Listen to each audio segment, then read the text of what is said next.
ሰላም ጤና ይስጥልኝ ተወደዳችሁ ተመልካቾቻችን ከከፋ ቴሌቪዥን የሰዓቱን ዜናዎች ይዘን ቀርበናል። ከዜናዎቹ ጋር ቤተልሔም መምሩ ነኝ። አብራችሁን ቆዩ። የፋይናንስ ሀብትና ንብረት ላይ የሚታዩ የአሰራር ጥሰቶችና የሀብት ብክነትን የሚያስከትሉ አሰራሮች ሊቀረፉ እንደሚገባ ተገለጸ።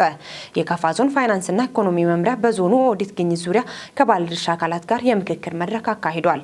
ዘገባው የባልደረባችን ታጀተው ከበደ ነው። ጽዮን ታደለ ታቀርበዋለች። በዚሁ መድረክ ተገኝተው የመክፈቻ ንግግር ያደረጉት የከፋ ዞን ምክር ቤት ዋና አፈ ጉባኤ አቶ ግርማ ደፋር በፋይናንስ ሀብት ንብረት አስተዳደር ላይ የሚታዩ የአሰራር ክፍተቶችን፣ የሀብት ብክነትን ከሚያስከትሉ አሰራሮችና ችግሮች ለመቅረፍ የባለድርሻ አካላት ድጋፍና ትብብር ያስፈልጋል ብለዋል። በመድረኩ ባሳለፍናቸው ዓመታት የተተገበሩ የኦዲት ግኝት ስራዎች ሪፖርት በዞኑ ፋይናንስና ኢኮኖሚ ልማት መምሪያ ምክትል ኃላፊና የመንግስት ፋይናንስ ኃላፊ አቶ ምትኩ መጫሎ ሰፊ ውይይት የተካሄደ ሲሆን በስራ ወቅትም ችግር ነው ተብለው የተለዩ ሀሳቦችን ተነስተዋል። የሀሳብ ምዝጋባ ችግር፣ በበጀት አለመመራት፣ የኦዲት ግኝቶች አቅደው አለመተግበር አንጻር የሚታዩ ክፍተቶች እንደ ችግር ተነስተዋል። ከአስተያየት ሰጪዎቹ ለተነሳ ጥያቄ ከሚመለከተው አካል ምላሽ የተሰጠ ሲሆን ያነጋገርናቸው በዞኑ ፋይናንስ ልማት መምሪያ ኃላፊ በበኩላቸው የምክክር መድረኩን ዋና ዓላማ ተናግረዋል። 5 ወረዳዎችና አንድ ከተማ አስተዳደር እና ዞን ማዕከልን ጨምረን ነው የኦዲት አስመላሽ ግብረ ኃይል ውይይትና ግምገማ እያደረግን ያለ ነው። ለዚህ እንግዲህ ባለፉት ጊዜያት ከ2013 ጀምሮ እስከ 2015 ድረስ የፋይናንሻል ኦዲት ተደርጓል። በክልል ጀነራል ኦዲት፣ በዞን ፋይናንስ እና በፌደራል ኦዲት እና በዚህ ኦዲት ግኝት ላይ ማስተካከያ እያንዳንዱ ፋይናንስ ተቋም እንዲወስድ ይጠበቃል ማለት ነው። በዚህ መሰረት ማስተካከያ የወሰዱ የተሻሻለ ነገር አለ። በዛ ልክ ደግሞ ፈጥነው ወደ ማስተካከያ ያልሄዱ አሉ። መመለስ ያለበት ገንዘብ ከማስመለስ አንጻር በምዝገባ ስህተቶች፣ ባልተሟላ ሰነድ ክፍያ በመፈጸም ምናምን የወጡ የቴክኒካል ችግሮች አሉ። እነዚህ ደግሞ የግኝት አካሉ ነው እስከወጡ ድረስ ፈጥኖ ማስተካከል ማረም ያስፈልጋል ተብሎ ነው። በቀጣይም ደግሞ ትምህርት ተወስዶ ጥንቃቄ ተደርጎ ጤናማ የፋይናንስ ስርዓት እንዲኖር የፋይናንስ አስተዳደር ስርዓት እንዲተከል ከማድረግ አንጻር ሁሉም ግዢዎችም ክፍያዎችም መመሪያና ደንብን ጠብቆ መፈጸም እንዳለበት በጋራ ተግባብተናል። በተደረገው ድጋፍና ክትትል ስራ አበረታች ውጤቶች መምጣታቸውንም ኃላፊው ተናግረዋል። ተደረጉ እንቅስቃሴዎች አሉ፣ አበረታች ነው ብለን ወስደናል። በአንዳንድ መዋቅሮች ደግሞ ፈጥኖ ከመግባት አንጻር የቀረባቸው 1-3 መዋቅሮች ላይ እንደዚህ ፈጥኖ ከመግባት አንጻር የቀረ ነገር አለ። ለዚህ በሚቀጥሉት 1 ወር ውስጥ ሁሉም መዋቅሮች ማስተካከያ አድርጎ ግኝቶችን ዜሮ አድርጎ መምጣት አለባቸው በሚል አቋም ተወስዷል ማለት ነው። ይሄን የማያደርግ መዋቅር ላይ ደግሞ ስርዓት ተከትለን እርምጃ እንደምንወስድም ጭምር እርምጃም እንዲወሰድ ጭምር ነው የጋራ መግባባት የተደረሰውና የዞኑን ሀብትና ንብረት ብክነት ለመቆጣጠር በተደረገው ክትትል ውጤቶች መምጣታቸውንም ኃላፊው አክለው ገልጸዋል። አጠቃላይ በዞን ደረጃ የሚባክን ሀብት መኖር የለበትም የሚል አቋም አለ። በጥንቃቄ ሀብቶች መመራት አለባቸው። በጥንቃቄ ደግሞ በጀቶች ለታለመላቸው አላማ መዋል አለባቸው የሚል አቋም ጭምር ተይዞ እየተሰራ ነው ያለው። በዚህም አበረታች እንግዲህ ከኦዲት ወዲህ ጥንቃቄ ተወስዶ እየታረሙ የመጡ ነገሮች አሉ። ከአንደኛ ኦዲት አመት በሌላኛው ኦዲት አመት የሚገኙ ግኝቶች ስፋት እየቀነሰ መጥቷል ማለት ነው። ከዚህ ቀደም 27 ምናምን ግኝቶች ናቸው ሲወጡ የነበሩትና አሁን ጥንቃቄ ተወስዶበት 6-7 ግኝት እየተገኘ መጥቷል። በሚቀጥሉት ጊዜያት ደግሞ 0 ግኝት ወደ መሆንበት ደረጃ እናደርሳለን ብለን ነው የጋራ ኮሚትመንት የወሰድ ነው የሚል ነገር ነው ያለው። ስለዚህ በሚቀጥለው 1 ወር ውስጥ የቀሩ ጉዳዮች ላይ በስፋት ሰርተን የተሻለ ሪፖርት ይዘን እንመጣለን የሚል የጋራ መግባባት ይዞ ነው ወረዳዎች የሄዱት የሚል ነገር አለ። በኢትዮጵያ መድኃኒት አቅራቢ አገልግሎት የጅማ ቅርንጫፍ አገልግሎት አሰጣጡን የበለጠ ለማዘመንና የተቀላጠፈ ለማድረግ እንደሚሰራ አስታወቀ። ቅርንጫፉ የ2017 የኢትዮጵያ ካይዘን ሽልማትን በማሸነፉ ምክንያት በተዘጋጀው የምስጋናና እውቅና ፕሮግራም ላይ ተቋሙ ባገኘው ውጤት ሳይዘናጋ ለበለጠ ስራ እንዲተጋ ተጠይቋል። ክፍለ ዓለሙ ትንታኔውን አሰናድቶታል። በእውቅናና ምስጋና ፕሮግራሙ ላይ የተገኙት የደቡብ ምዕራብ ኢትዮጵያ ሕዝቦች ክልል ጤና ቢሮ ተወካይና የከፋ ዞን ጤና መምሪያ ኃላፊው አቶ አክሊሉ አሰፋ የቅርንጫፉ ሰራተኞችን እንኳን ደስ ያላችሁ ብለዋል። የኢትዮጵያ መድኃኒት አቅራቢ አገልግሎት የጅማ ቅርንጫፍ በአገር አቀፍ ደረጃ አገልግሎት ሰጪ ተቋማት ውስጥ ተካቶ ሲወዳደር ቀላል አይደለም። አካባቢ ያለው ወይም ከብራንቹ ጋር አይደለም ውድድር ያካሄደው ከተለያዩ አገልግሎት ሰጪ ካምፓኒዎችም ጭምር ስለሆነ ይሄ ትልቅ ስኬት ነው። ለዚህ ስኬት ቀንና ማታ መስራትን ጊዜ ወስዶ መስራትን ይጠይቃል። ስኬት ያለ ምንም ልፋት የመጣ አይደለም። እናንተ ልፋት በእናንተ ትጋት ነው ይሄ ውጤት የመጣውና ስለዚህ በአገር አቀፍ ደረጃ ካሉት ብዙ ተቋማት ተመርጦ አሰስመንት ተሰርቶ እነዚህ አይነት የመቅደም ውጤት ማምጣት ትልቅ ጸጋ፣ ትልቅ ተሰጥኦ፣ ትልቅነት ነውና በድጋሚ በጣም እንኳን ደስ አላችሁ ማለት ፈልጋለሁ። ኃላፊው አያይዘውም ተቋሙ በአገልግሎት አሰጣጡ መሻሻሎችን ስለማሳየቱ እኛም ምስክሮች ነን ብለዋል። እንግዲህ ደቡብ ምዕራብ ክልል ላይ ከዳውሮ በስተቀር ሁሉም 5ቱ ዞኖች ከመድኃኒት አቅራቢ አገልግሎት ከጅማ ብራንች ነው አገልግሎት የሚያገኙት እስከ ምዕራብ ኦሞ ድረስ። ስለዚህ ከክልላችን ጋር ብራንቹ በጣም ተናቦ ይሰራል። ከደቡብ ምዕራብ ክልል ጋር የተቀላጠፈ አገልግሎት ይሰጣል። ድሮ የነበረውን ጫካ መንጥሮ አስተካክለዋል ማለት ይቻላል። ውስጥ አሰራር ስርዓቱ አገልግሎት አሰጣጡ አጠቃላይ ኮምፓውንዱን ስናይ ከዚህ በፊት ከዛሬ 10ዎቹ ዓመት በፊት አካባቢ እናውቃለን። የዛሬ 5 ዓመት በፊትም የነበረውን እናውቃለን። ጫካ ነበር። ያ ጫካውን ተስተካክሎ ንጹህ አገልግሎት ስጪ ጫካ ስላችሁ ኮምፓውንዱ አይደለም ጫካ አገልግሎት አሰጣጣችን ጫካ ነበረ። ከጫካነት ወደ ዘመናዊ አገልግሎት አሰጣጥ አሁን ተቀይራችኋል ብዬ አስባለሁ። ይሄ ማጋነን አይሆንም። እንኳን ደስ አላችሁ። የእናንተ ተቃ የተገኘው እውቅና ቀጣይነት እንዲኖረው በበለጠ መስራት እንደሚገባም አሳስበዋል። እንግዲህ አንዴ እውቅና እንደ ሀገር ከተሰጠ ሌላ አሳይመንት አለ። ባለንበት የምንቆም አይደለንም። እውቅና ተሰጥቷል። አንደኛ ሆነናል። አንደኝነትን ሰስቴን ማድረግ ያስፈልጋል። የትኛውም ካምፓኒ የትኛውም አገልግሎት ሰጪ ካምፓኒ ሊቀድመን አይገባም። አሁን የሚቀረን ጥቂት ነገሮችም ሊኖሩ ይችላሉ። ስራ ስንሰራ 100% ምሉ ነን ማለት አይቻልም። እንግዲህ 100% ምሉ ምንም እንከን የሌለው የምንለው ስራ የማይሰራ ካምፓኒ ወይም ሰው ነው። አሊያ ፈጣሪ ነው። ካልሆነ የሞተ ሰው ነው። የማይሰራ ሰው የሞተ ሰው ነው። ስለዚህ ስራ ስንሰራ የተወሰኑ እንከኖች ሊኖሩ ይችላሉ። ጥቂት ትናንሽ ነገሮች ሊኖሩ ይችላሉ። እነኚህን ጥቃቅን ነገሮች እያየን አሁን ማኔጅመንቱ እየሰራው ያላቸው ስራዎች በጣም ትልቅ ስራዎች ናቸው። እነዚህን ትናንሽ ነገሮችን ብራንቻችንን ወደ ኋላ ሊጎትቱ የሚችሉ ችግሮችን እየቀረፍን ከባለድርሻ አካላት ጋር በጋራ በመናበብ እንግዲህ አንድ እጅ አጨበጨብና ክቡር አቶ እስማኤል ሊድ ያደርጋል።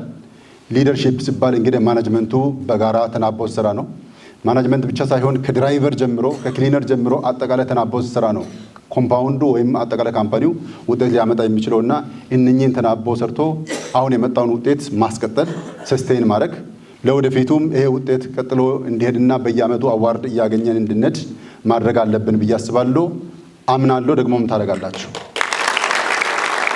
በኢትዮጵያ መድኃኒት አቅራቢ አገልግሎት የጅማ ቅርንጫፍ ስራ አስኪያጅ አቶ እስማኤል ሼሂሳ ተቋማቸው በበርካታ ችግሮች ተተብትቦ የቆየ እንደነበር በዚሁ መድረክ አስታውሰዋል። በ2014 እና 2013 በተደረገው ጥናት የካይዘን ቤንችማርክ ወይ ደግሞ የቤዝላይን አሰስመንት የመድኃኒት በጣም ብክነት ያለበት ወይም በ3.48 በመቶኛ ብክነት ያለበትና መድኃኒቶች ደርሰው ሞዴሎች የማይሰበሰቡበት እናም በክሬዲት ገንዘብ ተበትነው ክሬዲቶቹ በ62% ብቻ ኮሌክት የተደረጉበት ተቋም ሆኖ ተገኝቷል። ይህም ብቻ አይደለም። የመድኃኒቶች ጉድለቱን በስፋት የሚታዩበት ከ19ኙ ቅርንጫፍ ብቸኛ ሆኖ ተገኝቶ የነበረ ተቋም ነው። አቶ እስማኤል ቅርንጫፉን ከነበረበት ችግር ለማውጣት በጥናት ላይ የተመሰረተ ስራ መሰራቱንም ገልጸዋል። ያመጣናቸው ውጤቶችና ለዛሬ የደስታችን ቀንና ውጤት ያበቁ ነገሮችን ስናይ ከዌስቴጅ ጋር ተያይዞ ከ3.48 ቅድም ከጠቀስኳቸው ወደ 0.25 በመቶኛ በማምጣት እንዲሁም 10 መድኃኒቶችን ለማውጣት 960 ኪሎ ሜትሮችን ሰዎች የሚጓዙትን ወደ 200 ኪሎ ሜትር በማምጣት በአመት ማለት ነው። እንዲሁም የማሽን ዳውን ታይሞችን ከ70% ወደ 20% በማምጣት የክሬዲት ኮሌክሽንን ከ62% ወደ 92% በማምጣት ይህም በቂ የማይባል ሁኔታዎች ቢኖሩም የሞዴል 19 ኮሌክሽኖችን ከተቀመጠው ቅድም 82% ካልነው ወደ 100% ማምጣት ተችሏል። በኢትዮጵያ መድኃኒት አቅራቢ አገልግሎት የጅማ ቅርንጫፍ ስራ አስኪያጁ አቶ እስማኤል ሼሂሳ በተገኘው ውጤት የተሰማቸውን ደስታ ገልጸው የተቋሙን ሰራተኞችም አመስግነዋል። በኢትዮጵያ ካይዘን ኢንስቲትዩት በተደረገው አዋርድ የ2017 የኢትዮጵያ ካይዘን ኢንስቲትዩት ዋና አሸናፊ ሆነን በመገኘታችን የተሰማንን ደስታ በመግለጽ እንወዳለን። እንኳን ደስ አላችሁ፣ እንኳን ደስ አለን ለማለት እንወዳለን። የጅማ ዞን ጤና መምሪያ ኃላፊ አቶ ሙጃሂድ ግርማ በውጤቱ መደሰታቸውን ገልጸው ተቋሙ የተሞክሮ ማዕከል ለመሆን በበለጠ እንዲሰራ ጠይቀው ለዚሁም የመምሪያቸው ድጋፍና እገዛ እንደማይለየው ገልጸዋል። ያረጁና ምርት የማይሰጡ የቡና ግንድ መጎንደል ምርትና ምርታማነትን እንደሚጨምር ተገለጸ። በጠለ ወረዳ የ2017 ዓ.ም የቡና ግንድ ጉንደላ ስራ ማስጀመሪያ መርሃ ግብር ተካሂዷል። ዘገባው የጠለ ወረዳ መንግስት ኮሚኒኬሽን ጽህፈት ቤት ነው። ጽዮን ታደለ መርሃ ግብሩን በሻዳ ቀበሌ ተገኝተው ያስጀመሩት የጠለ ወረዳ ዋና አስተዳዳሪ አቶ አትርሺ ሰጣቸው ያረጁና ምርት የማይሰጡ ቡናዎችን መጎንደል የቡና ምርትና ምርታማነትን ይበልጥ ለመጨመር እንደሚያግዝ ተናግረዋል። ከዘርፉ ቀጣይነት ያለው ምርት ለማግኘት ከጉንደላ ባለፈ ምርት የማይሰጡ ቡናዎችን ነቀላ ማድረግ እንደሚገባም ገልጸዋል። የወረዳው ግብርና አካባቢ ጥበቃና ህብረት ልማት ጽህፈት ቤት ኃላፊ አቶ አፈወርቅ ቀደመ በወረዳው ከ14159 ሄክታር በላይ መሬት በቡና ምርት የተሸፈነ መሆኑን ተናግረዋል። በ2017 ዓ.ም 150 ሄክታር ያረጁ ቡና ለመጎንደል ታቅዶ እየተሰራ መሆኑን የገለጹት ኃላፊው እስካሁን 116 ሄክታር ማሳ በመለየት ወደ ስራ መገባቱን ተናግረዋል። በ2016 ዓ.ም 50 ሄክታር ለመጎንደል ታቅደው 79 ሄክታር ለማሳካት እንደተቻለም አቶ አፈወርቅ አክለዋል። በመርሃ ግብሩ በ2016 ዓ.ም ተነቅሎ የተተከሉና የተጎነደለ ቡና ያለበት ደረጃ ጉብኝት የተደረገ ሲሆን ይኸውም በጥሩ ደረጃ ላይ እንደሚገኝም ተገልጿል። የመማሪያ መጽሐፍት እጥረት በመማር ማስተማር ስራ ላይ ጫና መፍጠሩን በከፋ ዞን የቦንጋ ከተማ አስተዳደር ሸታ አንደኛ ደረጃ ትምህርት ቤት መምህራንና ተማሪዎች ተናገሩ። በትምህርት ግብዓት አቅርቦት ላይ የሚስተዋሉ ችግሮችን ለመፍታት እየተሰራ መሆኑን የቦንጋ ከተማ አስተዳደር ትምህርት ጽህፈት ቤት አስታውቋል። ዘገባው የደቡብ ራዲዮና ቴሌቪዥን ድርጅት ቦንጋ ቅርንጫፍ ነው። ማርሼስ ሴፉ ተጨማሪ አለው። በቦንጋ ከተማ አስተዳደር ሸታ አንደኛ ደረጃ ትምህርት ቤት ያነጋገርናቸው ተማሪዎችና መምህራን ከመማሪያ መጽሐፍ አቅርቦት ላይ ያለው ችግር በመማር ማስተማር ላይ ጫና ማሳደሩን ተናግሯል። ተማሪዎቹ በተለይም የቤት ስራዎችን ለመስራት ችግሩ ፈታኝ እንደሆነባቸውም አንስቷል። ከትምህርት ቤቱ መምህራን መካከል መምህር ከሮ ወልደ ገብርኤል በውስን የትምህርት አይነቶች ላይ የታየ ያለው የመጽሐፍት እጥረት የመማር ማስተማሩ ስራ ስኬታማ እንዳይሆን ምክንያት ፈጥሯል ብሏል። የትምህርት ቤቱ ርዕሰ መምህር አክሊሉ በትሩ በበኩላቸው እንደ ትምህርት ቤት መሰል ችግሮችን ለመፍታት በተለያዩ ተቋማት ድጋፍ የመጽሐፍት ኮፒ በማዘጋጀት ተማሪዎች እንዲጠቀሙ መሰራቱን ገልጿል። የመጽሐፍት እጥረት ከትምህርት ጥራት ችግር መንስኤዎች አንዱ መሆኑን የገለጹት ርዕሰ መምህሩ የሚመለከታቸው አካላት ችግሩን ለመፍታት ጥረት እንዲያደርጉም ጠይቋል። የቦንጋ ከተማ አስተዳደር ትምህርት ጽህፈት ቤት ኃላፊ ወይዘሮ ውቢት ኃይለ ሚካኤል በበኩላቸው በከተማ አስተዳደሩ በ2016 ዓ.ም ከ3.2 ሚሊዮን ብር በላይ ወጪ ተደርጎ ከቅድመ አንደኛ እስከ 6ኛ ክፍል የታተሙ መጽሐፍት ለሁሉም ትምህርት ቤቶች ተደራሽ ሆኗል ብሏል። በከተማው የተማሪዎች ቁጥር እየጨመረ በመሆኑም በቂ መጽሐፍት ለማቅረብ መቸገራቸውን የተናገሩት ወይዘሮ ውቢት በተለይ ክልላዊ ፈተና ተፈታኝ ተማሪዎችን ለማብቃት ልዩ ድጋፍና ክትትል እንደሚያደርጉም ገልጿል። ችግሩን ለመቅረፍ ከዞንና ከሚመለከታቸው አካላት ጋር በቅንጅት እንደሚሰራም ተናግሯል። የከፋ ዞን ትምህርት መምሪያ የስርዓተ ትምህርት ዝግጅትና ትግበራ ቡድን መሪ አቶ ስሳይ ሻሎ በበኩላቸው በዞኑ የሚታተሙ መጽሐፍት የህትመት ስራ ተጠናቆ ለወረዳዎች በቅርብ ቀናት እንደሚሰራጭ ተናግሯል። በውስን ትምህርት አይነቶች የመጽሐፍት እጥረት መኖሩን አረጋግጠው በቀጣይም ጉዳዩ ከሚመለከታቸው አካላት ጋር በትኩረት ይሰራል ብሏል።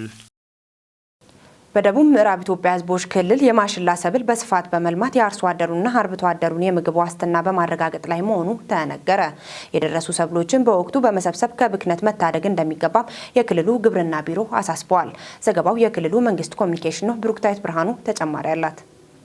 በደቡብ ምዕራብ ኢትዮጵያ ህዝቦች ክልል በበልግና በመኸር እንዲሁም በመስኖ ግብርና ስራዎች በሰብል ልማት በስፋት እየተሰራ እንደሚገኝ በክልሉ ግብርና ቢሮ የሰብል ልማትና ጥበቃ ዳይሬክቶሬት ዳይሬክተር አቶ ታገል ገብሬ ተናግረዋል። በክልሉ በዋነኝነት ከሚለሙ ሰብሎች ማሽላ አንዱ መሆኑን የተናገሩት አቶ ታገል በቆላማና አርብቶ አደር አካባቢዎች በስፋት የሚለማና የአርሶ አደሩና አርብቶ አደሩን የምግብ ዋስትና በማረጋገጥ ከፍተኛ ሚና ያለው ሰብል ነው ብለዋል። ማሽላ ቆላማ በሆኑ አካባቢዎች የሚከሰተውን የዝናብ እጥረትና ድርቅን በመቋቋም ምርት የሚሰጥና በስድስቱም ዞኖች የሚለማ ሰብል መሆኑን አቶ ታገል ተናግረዋል። በክልሉ በማሽላ ሰብል 70,000 ሄክታር ማሳ የተሸፈነ ሲሆንም ከዚህም ከ1.6 ሚሊዮን ኩንታል በላይ ምርት ይገኛል ብለዋል። አቶ ታገል አያይዘው ወቅቱ ምርት የሚሰበሰብበት በመሆኑ አርሶና አርብቶ አደሩ ምርቱ ሳይባክን በወቅቱ እንዲሰበስቡ ጥሪ አቅርበዋል። በጉዳዩ ላይ አስተያየት የሰጡት የአንዳንድ ዞን ዘርፍ አመራሮች በዞናቸው ህዝቡን በማስተባበር ሰብሉን ለማልማት ልዩ ትኩረት ሰጥተው እየሰሩ መሆናቸውን አንስተዋል። ከዚህ ቀደም በባህላዊ አስተራረስ በመጠቀማቸው በቂ ምርት አለማግኘታቸውና